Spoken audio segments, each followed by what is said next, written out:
Hey guys, I'm Chris Allman, and I'm here to get you equipped to exit. So today we're going to be taking a look at the intriguing world of deferred sales trusts, or DSTs. So if you're looking to sell your business and you're apprehensive about the tax implications, then this might just be the solution for you. So what is a deferred sales trust? Well, essentially, a DST is a strategy used to defer capital gains tax that would otherwise be due on the sale of an asset like your business. So you sell your business to the DST, and in return, the trust provides you with a promissory note. Then the DST sells your business to the intended buyer and invests the proceeds. Now you might be asking, why would I want to go through all of these steps and all this trouble? What is the point? Well, it all comes down to taxes. So let's dive into an example and I'll illustrate this for us. Imagine you're selling your business and you're looking at a capital gain of $5 million. Now, if you sell your business in the traditional way, you'd have a lump sum payment of the capital gains tax in the very first year when you sell it, right? So let's say that you have an average tax rate of 30%. So that's $1.5 million going straight to Uncle Sam. On the other hand, if you used a deferred sales trust, you can mitigate this punch to the gut, right? So let's assume that you sell your business to the trust, you receive the promissory note, and it's due at the end of 10 years. So the DST will then sell your business to a cash buyer and invest the proceeds into a professionally managed portfolio of stocks and bonds and whatever else may be in there. And we're going to expect an average rate of return of 8%.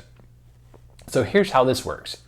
You don't get taxed when you sell the business to the DST, but instead you get taxed on the distributions received from the DST. In this example, $5 million will go into the trust. The trust will then pay you interest, dividends, and capital gains, and usually a portion of the proceeds from the sale each year. So let's assume that all of the interest, dividends, and capital gains are paid out each year, plus 6% of the proceeds the first year, and then we'll increase the amount of the proceeds that come out each year by 1% until we get to the ninth year, and we'll take 10% of the sales proceeds in the last year, of course, plus the capital gains taxes, dividends, and interest. So each year, you're going to pay taxes on the distributions and then reinvest them into an identical portfolio, just one that's outside of the trust.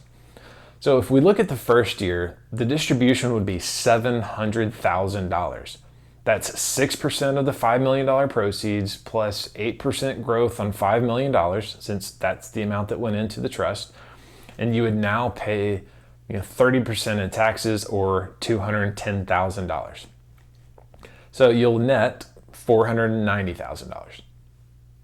So the result is that more money is now in your pocket and you're paying less in taxes. So you had a $400,000 growth in the portfolio. You paid $210,000 in taxes, which means essentially you're left with an additional $190,000, and that's just in the first year.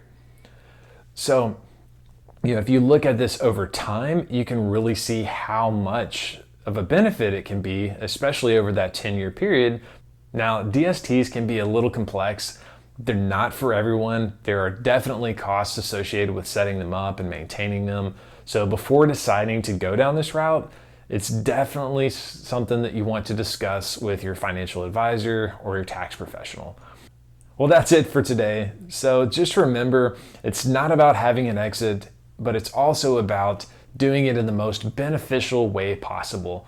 So if you found this video helpful, please hit that like button, turn on the notifications, and subscribe so that you can continue to get more insights for your exit planning journey. As always, thanks for watching, and I look forward to talking to you soon.